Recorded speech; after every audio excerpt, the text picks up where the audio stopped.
Welcome viewers to this session. In this session, we will discuss the Jaina theory of Noyabada and Syadabada. To recap what we had discussed in the last class, we said that Jaina philosophy as a school, as a system, took a long time for its own existence among other schools. And as you know that there are many scholars contributed to the theory in Jainism. And we find there are three theories that Jainism proposes. One is Anekantavada, another is Syadabada, and the third one is Noyabada. This Syadabada and Noyabada are derived from the metaphysical doctrine Anekantavada. And this Syadabada and Noyabada are the epistemological and logical derivation from the metaphysical doctrine Anekantavada. Jainism also said that to conquer the passions, as you know that this Jaina stands for to conquer the passions, to anger, dvesha, raga, and all attachment to the worldly affairs. So therefore, they said that there are two types of realities found in this earth. In one side, you find living creatures, which includes worms, insects, reptiles, animals, plants, human beings, birds, etc. Those who has life. In other hand, you find that inanimate objects, those who do not have life. Those who have life, you find that soul is there in every life, and consciousness is the essential attribute or essential characteristics of the soul. Therefore, Jainism prescribes the view that we should not hurt others, we should not kill any life, we should not harm to any life, because all life has equally rights to live in this earth. And as a human being, we must understand that if we are killing a life, we are killing a soul, and therefore we should not kill any life in this earth. While accepting these two realities, they further said that there are not only two realities, there are more other realities we find among the realities. Therefore, they said that there are plenty of realities found in this earth, and each reality talks about its substances. Henceforth, you find there are many substances in this earth, and each substance has many aspects. Therefore, we as a human being, we cannot know all the aspects, and we cannot able to know even all the aspects of a particular substance. What we can know about that object is very little about that object. That's what Jainism said, the partial knowledge about that object. And further said that there will be only one person, maybe named as Kebala Gyani or omniscient person, who can able to know all the aspects of that substance and able to claim what the substance is look like. But we as a ordinary human being, having very little knowledge, we cannot claim about the whole object. We cannot claim anything about the whole object as such, because since we have a limited knowledge, our judgment to that object will be also act accordingly. Therefore, our judgment on a particular object is relative and partial. We said all these things in the last class. We continuing with continuation what we have discussed, what we had discussed in the last class. In today class, we will focus on Noyabada and Syadabada. Noyabada said that and accept that the Anekantavada, the doctrine of Anekantavada, where Anekantavada said that there are plenty of substances exist in this earth, and each substance has innumerable characteristics. Here Noyabada said that even to know on a particular aspect among other aspects of a substance, it is very relative, because whatever we claim on that aspect among other aspect of that substance, it is very little about that aspect, because that aspect may have many more things and we could not able to know that, because we have a limited knowledge. And therefore, Noyabada said that whenever we judge a particular object, we judge that object in relation to other object, we judge the aspect in relation to other aspects. Therefore, our knowledge is very relative and partial. If you see my slides, what I have said, that Noyabada states the analytic view of reality. It expresses the partial reality of the object. As I said, what is the partial? Because we as human being having limited knowledge, we cannot claim about the object in its full form, and whatever we claim about the object, it is very little, very partial and relative. And whenever we judge on an object, saying that the object is so and so, or the object is look like so and so, there also our judgment is relative and partial, because we cannot able to know all the aspects of an substance or of an object or of a substance. Judgment based on the partial knowledge is also included in Noya. Noyabada consists of sevenfold judgment. Noyabada, which is talks about the partial knowledge of a cognizer towards an object, it says that Noyabada, though it has a sevenfold judgments, if you put together the sevenfold judgments, it not even able to explain the complex nature of object. When they said that the complex nature of object, what they mean is that each object has so many characteristics, both positive and negative.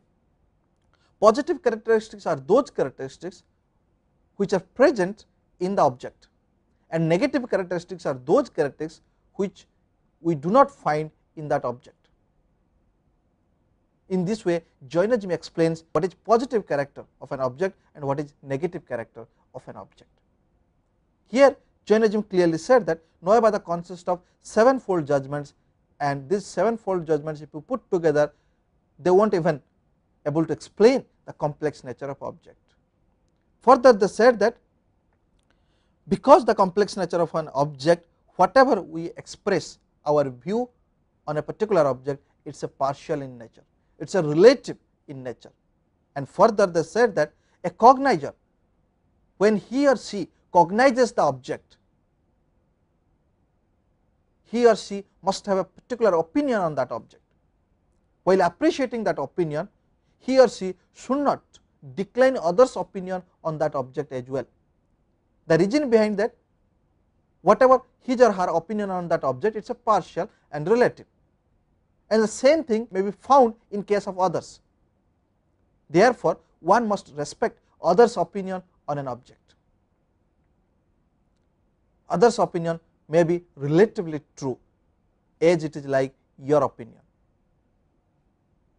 So therefore, Noyabada said that everyone's opinion on an object is true and relative, because all their judgment on an object is very partial in its nature.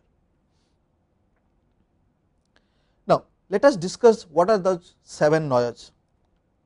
If you see the 7 Noyas, I read it for you. The first Noya is known as Nigama Noya, which talks about universal particular standpoint. The second one is Sangraha Noya, that means we judge an object from an universal standpoint. The third one is Vyavahara Noya, there we judge an object from the particular standpoint. The fourth one is Rajasutra Noya, the standpoint of momentariness, that how we cognize a particular moment, and our object and our judgment of that particular moment of an object is real and partial, and also it is true, though things are changing from time to time. Further, they said Sabdanaya, the standpoint of synonymous, the utterances. When somebody utters something, how an individual judges and how an individual understands that utterances. as a result he or she able to communicate or able to interpret his or her utterances. Here you find the relation between speaker and the hearer. The speaker speaks something and the hearer understands that one, and how it happens and how it is relative in its nature. Then sixth point is a samabiruddhanaya. The seventh point is evambhutanaya. So now further I am reading for you in the same way you can also utter it. There is a nigamanaya, sangrahanaya, vyavaharanaya, rujasutranaya, sabdanaya, samabiruddhanaya, evambhutanaya. But if you see in all the cases, the judgment of a cognizer on an object is relative and partial. And if you consider that partial and relative knowledge as the whole decision about that object, then we commit an error. The error is named as noyabhasa. I repeat, said that whatever our knowledge on an object is very relative and partial in character. Therefore, our judgment on an object also falls under the category of relative and partial. Here Jainism claims that if you consider that partial knowledge or relative knowledge as a full knowledge or as a complete knowledge about that object, then we commit an error. Because many times we think that whatever we know is correct, and whatever we know, that is the knowledge, and apart from that there is nothing. Here Jainism very clearly emphasized that whatever we are claiming on an object is very partial and relative. Therefore, while respecting to others' opinion on that object as well, we must not claim that our judgment on an object or our knowledge of an object which is relative in character will be considering that one as a full-fledged knowledge about that object. Therefore, it will be always an error or a mistake from an individual if he or she will consider his or her opinion on an object conveys about the object in its full form. In this way, he said that one should not think that his or her judgment on an object expresses about the whole object, because everything is relative and partial in its character. Now let us discuss all these noyas one after another sequentially, as I had shown you in my last slide. The first one is nigamanoya, universal and particular standpoint. Now you first understand, then we will read it what I have written in my slides. There are many situations we as a human being, we as a cognizer, we cognize an object by juxtaposing universal and particular character of an object. Here Jainism claims that if you separate this particular and universal standpoint of an object, then we will commit an error, and it is obvious and it is an evident in the phenomenal world. An example Jainism has given that you find in all the books of Indian philosophy where you find Jainism as a school. They said that a person carrying salt, rice, water, fire, etc. with him. Now another person is asking that what are you doing? He is saying that now I am preparing the food. If you say that though at the same, though in that time, in that moment he is not preparing the food, but his intention, his purpose of the action is to prepare the food. Here Jainism is saying that we need not to look to the object like water, fire, then vegetables, then say other things, other equipments in a very particular, from the particular standpoint. If you see that the particular standpoint and you are not making an universal standpoint by collaborating all these ingredients or all these components, then we may commit an error. The error is that we cannot able to know the purpose for which the individual is carrying all these components with him or her. Therefore, he is saying that it states that Nigamana states that we look at a thing as having both universal and particular qualities, and we do not distinguish between them. We know in one hand the particular qualities of each and every component that he is carrying, and in other side or in other hand we are also observing the fact that he is taking all these components for a particular purpose. Therefore, he is saying that we should not distinguish between the particular and the universal standpoint while judging a particular phenomenon. It becomes fallacious when both universal and particular qualities are considered as separately real and absolute. If you consider that water is real and absolute in its own standpoint, then rice is real and its absolute own standpoint, in the same as fire, vegetables, so on and so forth, then we cannot come to a conclusion saying that he is preparing the food.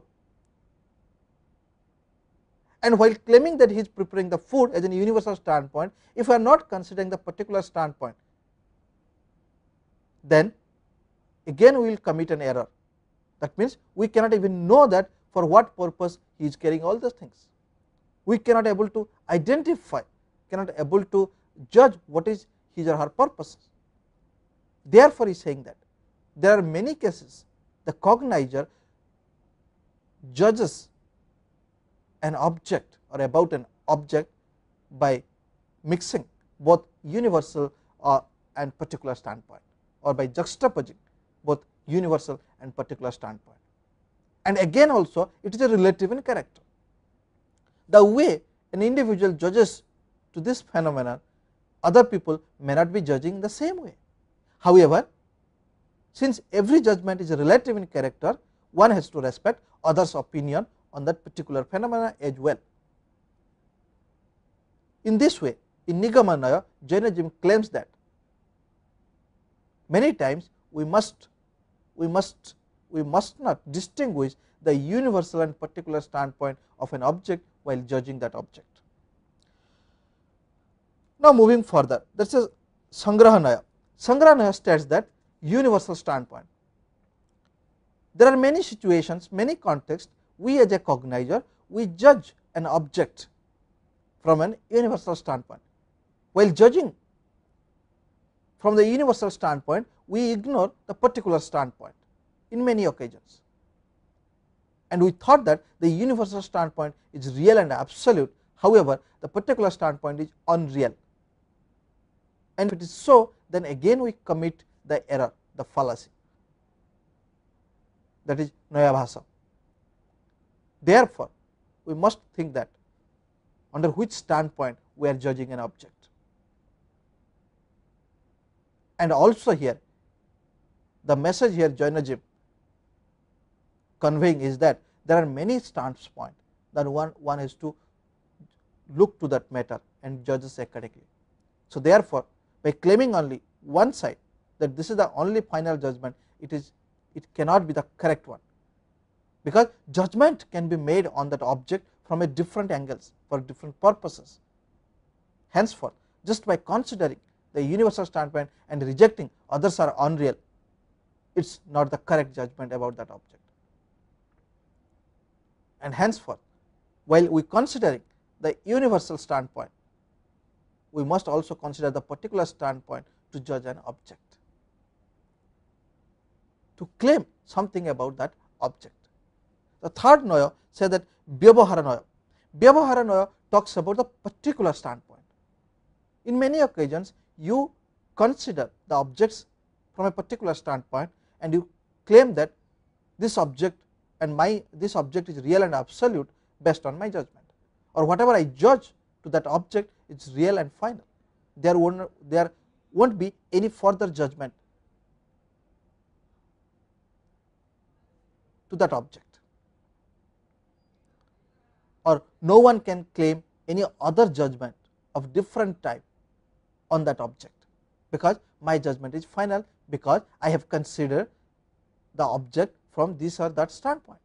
Here Jaina is saying that you may be considered that object from a particular standpoint. This is one among the other standpoints, but you cannot claim that others standpoint are unreal and not absolute. So therefore, if you consider the object from a particular standpoint and claiming that your judgment is real and absolute, and ignoring the fact that others judgment are unreal and absolute, then we commit an error, Nyaya-bhasa. Therefore, we must respect others' opinion, those who made from a different standpoint on that object as well. Now further, Ruja Sutra Naya, the standpoint of momentariness. In this Naya, the real is identified with the momentary. The particulars are reduced to a series of moments, and any given moment is regarded as real. Take an example, any example that you can see. See, for example, you are working in your laptop, right? You are working in a laptop, or you are writing something in MS Word. You type each word, you go on typing. Whenever you type a particular letter or a particular symbol, that particular symbol and letter is real for you for that moment. Suppose you are writing a word or typing a word, let us say horse. When you started typing HORAC, each moment is different. When you type the letter H, it is a different moment. Then when you type the letter O, it is a different moment. But however, you find that H, whenever you type, that moment is true and real for that time. Henceforth, he is saying that each moment is real, and one can judge to a particular moment by claiming that this moment is real for me. There may be cases, instead of typing HORAC, you can type HURAC. Here, though the word spelling is wrong, but the typing for the particular moment U, which is not a correct over there in that word, still U also is a real over there in a particular moment. But the next moment you can say that, okay, wrongly I might have typed it. So therefore, they say that each moment is real and it is relative in character, but the fallacy will arise only when you claim that your judgment on that particular time, which is real, you consider that reality on and over about that object, saying that the whole expression is also real. While considering the U in the particular moment as a real and absolute, you consider the whole word horse is also real while typing HURAC. Then we commit a fallacy. But if you say that in a particular moment you typed U and U is real over there and absolute, then Jainism has no problem with this. Therefore, they say that though everything is moving step by step, everything is as a momentary, everything is moving step by step, or everything is a state of constant flux, but each moment is real and is absolute. And while claiming each moment is real, we cannot decline the other's moment, or we cannot decline the absoluteness of other moments. So for example, a table is presented before you. The way you see now, after 10 years, if you come back to see that table, the table won't be looks like the same as you had seen earlier. However, you can claim that in that time, in your past, what you have seen to the table was real in that time, but now what you are seeing to the table is also equally real, because each moment you have seen, it was a different. You have seen in the past moment, you have seen in the present moment. Therefore, these two moments are totally different. Each successive moments are different. However, each successive moments are real and absolute in that context. Now, further if you see that Shabdanaya, every word that we utter, it refers to either a thing or a quality or a relation or a action.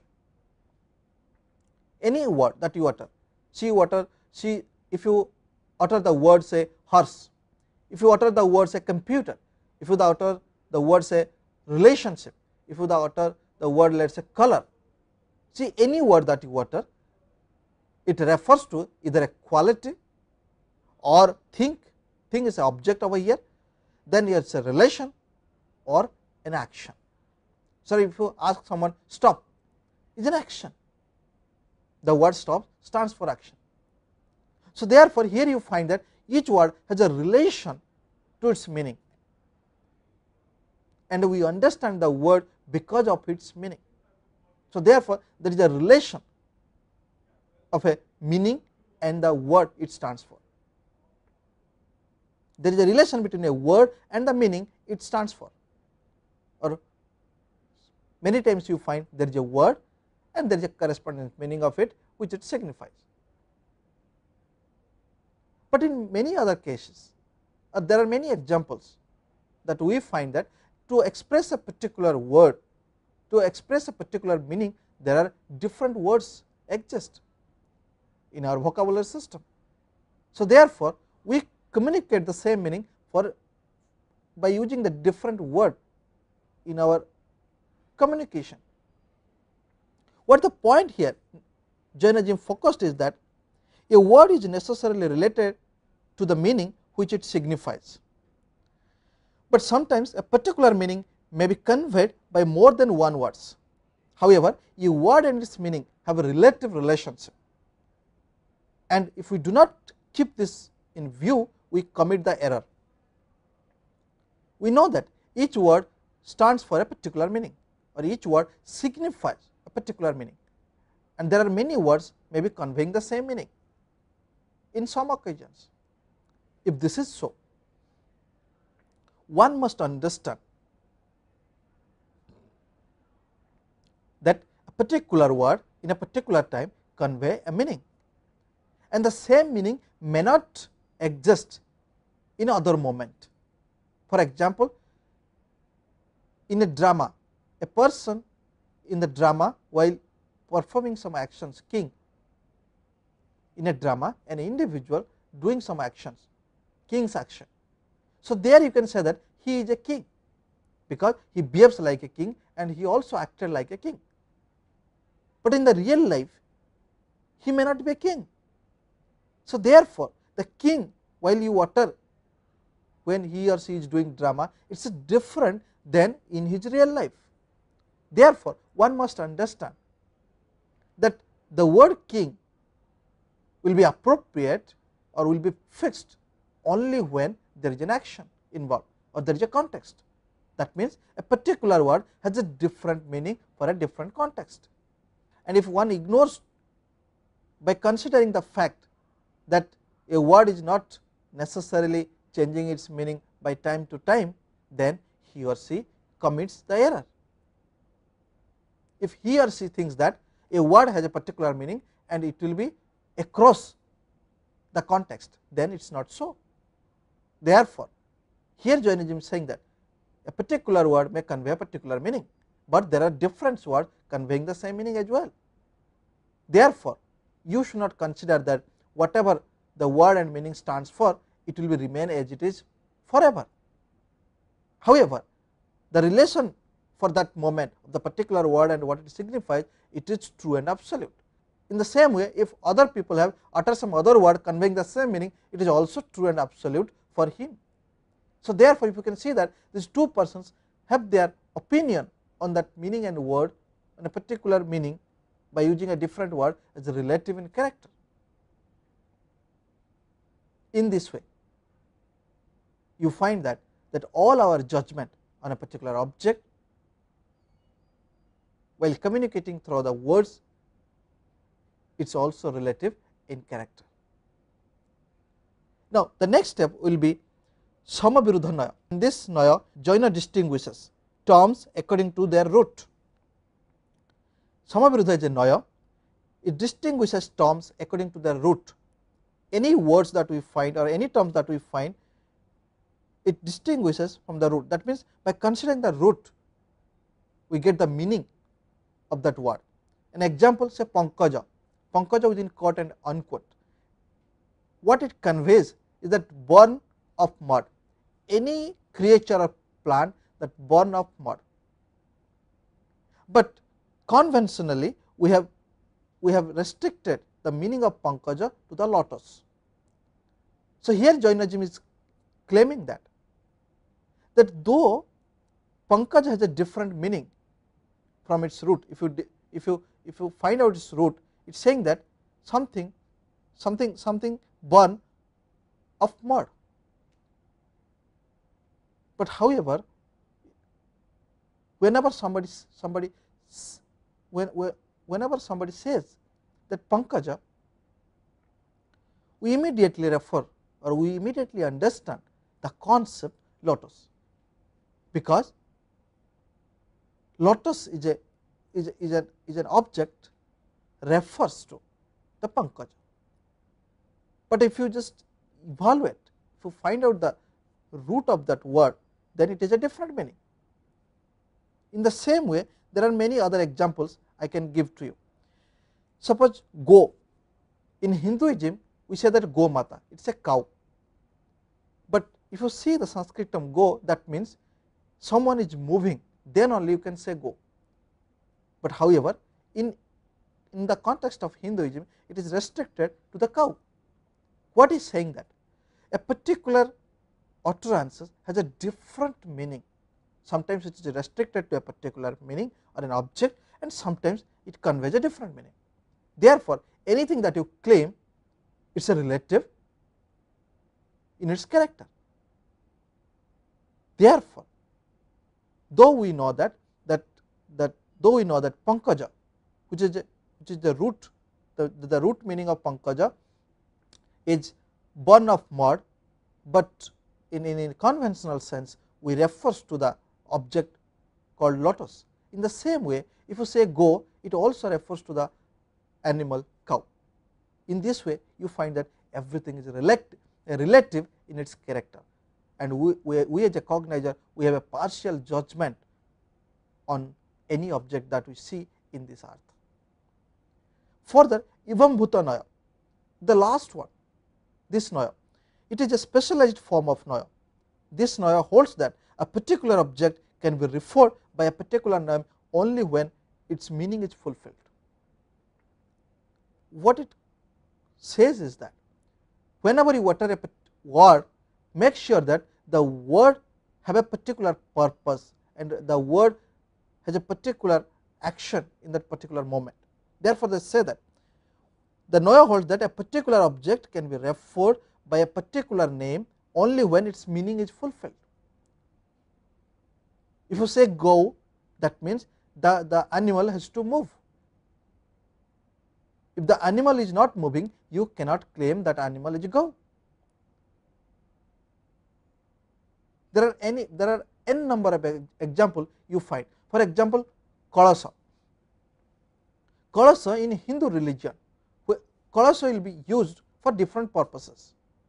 But generally what it means is that whenever there is a pot, you put in front of your god or goddesses for the worship, you say that Kalasa. But whenever you say Kumbha, it is also have a different meaning. And Kalasa and Kumbha, though it appears more or less same, but however these two things has a different meaning in different contexts. Kumbha serves some particular purposes, and when a particular object used for particular purposes, you termed that object with a different name, say Kumbha. But if let us say the object is serving the purpose of Kumbha, you cannot claim that object or you cannot name that object say Kalasa. So therefore, here Jainism is saying that how it is relative our judgment about that object. An object has many purposes.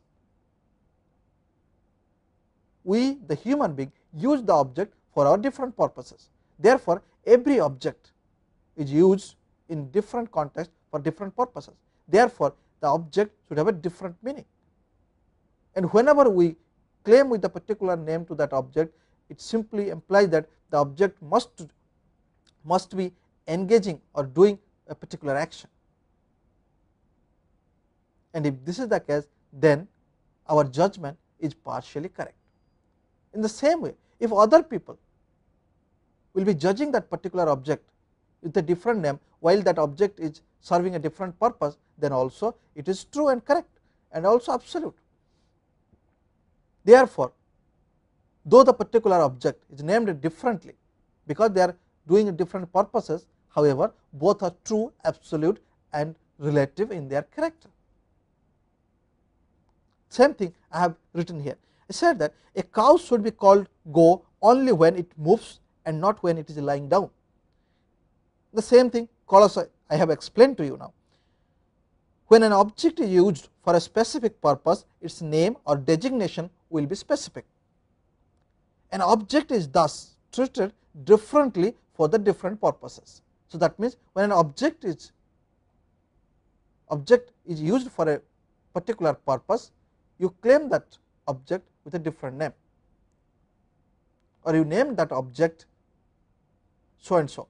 But whenever the object again used for another purpose, you cannot name that object what you had named earlier, because since it is doing two different purposes, may have a different name as well. Therefore, our knowledge about an object is very partial and limited. As a result, our judgment on an object is a relative and character. But in all this noyo, sevenfold noyo, you find that whenever Jainism talks about a particular object or a judgment on a particular object, they relate to that object to other object, like a universal and particular standpoint, universal standpoint, particular standpoint and many more things. Therefore, they claim that if you put together all these noyos, still it will not be able to explain the complex nature of reality. So, this is the way we must understand that how we are limited in our knowledge and understanding about an object, and as a result we should not have a ego or ahankar by claiming that whatever we know about an object, that is the whole about an object, or our opinion is the opinion about the object. There cannot be any further or multiple opinion may exist on that object. Now, continuing further, the Jainism claim, they made the final claim saying that in this way means all the noya, after explanation of all the noya, they said that in this way Noyabada states that every judgment expresses on an object is drawn from its relative standpoint, but not of the whole object. But if your judgment which is very relative and partial, if you claim that judgment to be a final and whole about that object, then we commit the fallacy. That is a Noyabada. Now, continuing further to Syadvada, we will see what Syadvada is talking about. As I said, there is a metaphor was used that Anekantavada was the bird, and bird has two wings, one is Syadvada, another is Noyabada. What we had discussed is all about Noyabada. Now, we will explain we will explain or we will discuss Syadvada. Syadvada is derived from the word Syat. Syat stands for maybe, perhaps, probability, or you say sometimes, all these cases. It is not sure or partial correct. So, therefore, I have written Syat stands for somehow, perhaps, probably, maybe, etc. And Syadvada is also talking about that how our knowledge, how the cognizer knowledge is relative in character while judging an object. How we cannot judge an object in its full form. He is saying that Syadvada, by accepting the claim from Anekantavada, saying that there are many substances exist in the earth, and each substance has innumerable characteristics. And here what they are saying is that our judgment on any aspect of a substance is true and absolute if you consider the relative standpoint. So, therefore, they said that knowledge of an object is relative and conditional in character. Syadvada is also known as Saptabhanga Noya or 7 forms of judgments. As like Noyavada, you find also 7-fold judgments in Syadvada. Syadvada is also familiarized as dialectic of 7 steps of judgments, and all the 7 judgments of Syadvada together can able to explain the complex nature of object, unlike Noyavada. In Noyavada, what they said is that whenever they are judging an object, it is a partial judgment, and their judgment on that object is also related to other objects as well. But here Syadvada said that the 7-fold of judgment, if you put together, it could able to explain the complex nature of object, unlike Noyavada. Now, we will see how this Syadvada can able to explain. So, this doctrine enunciates the synthetic view of reality. However, if you see the Noyavada, it states about the analytic view of reality. Synthetic view means it expresses about the worldly affairs. It expresses through which we experienced in this world. Now, it has also 7-fold of judgments, and all are emphasizing towards an object of having relative and partial in character. See, all our judgment, Syadvada said that all our judgment is relative and partial in character.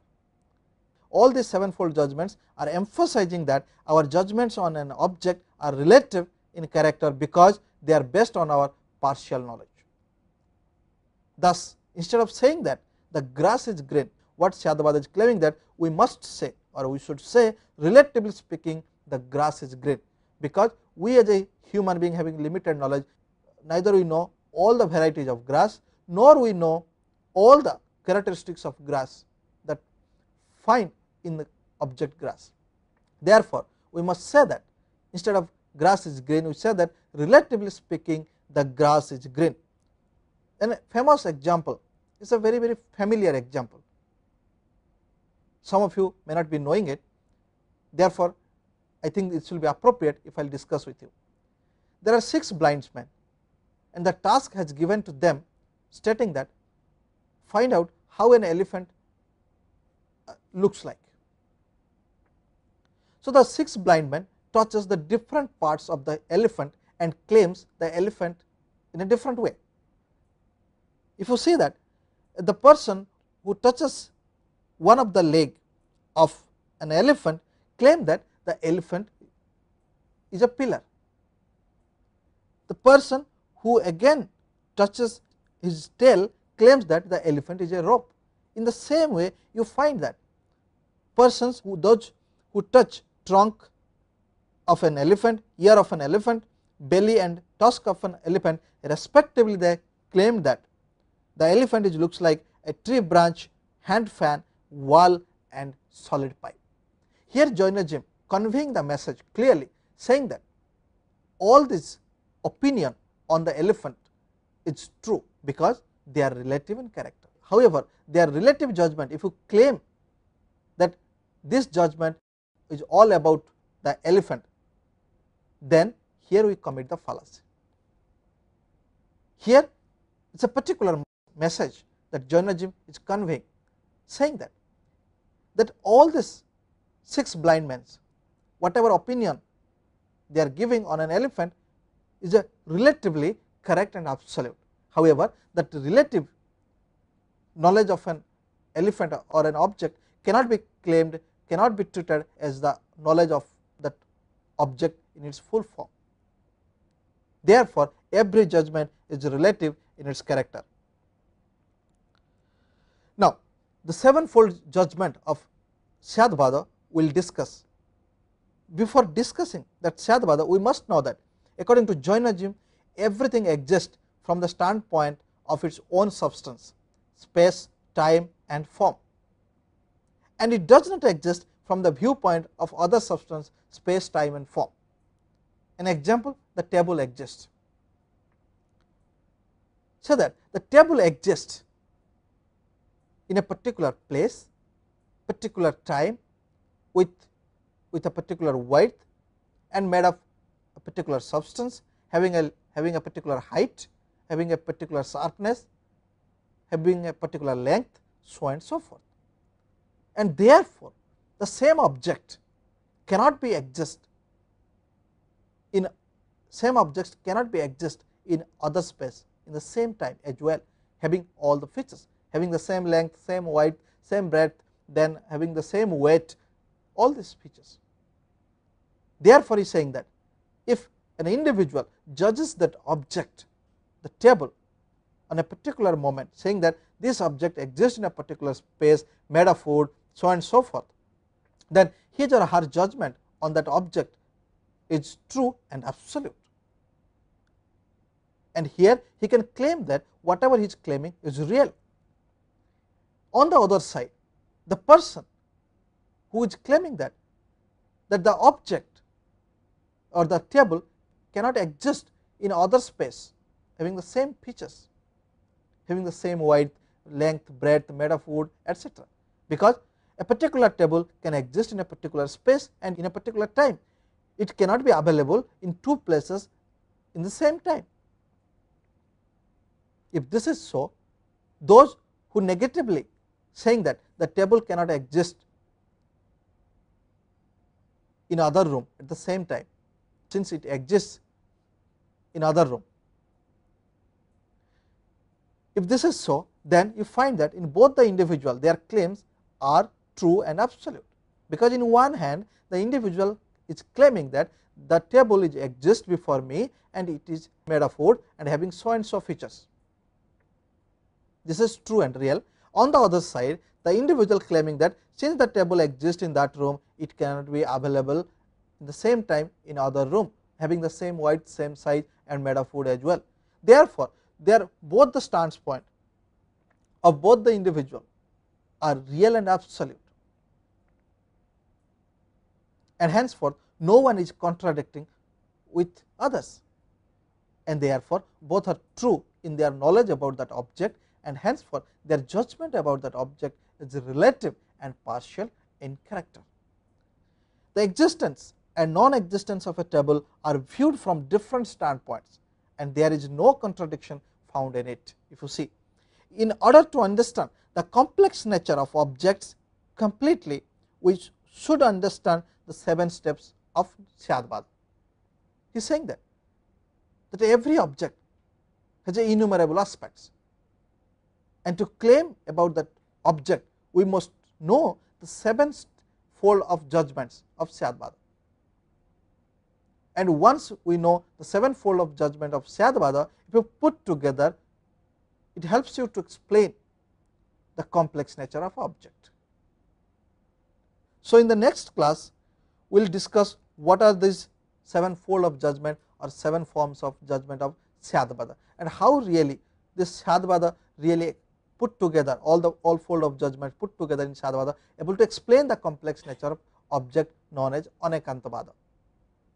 And further we will explain that how other schools really criticize that Jainism view of Anekantabada, Syadbada and Noyabada, and after that we will discuss the Jaina ethics.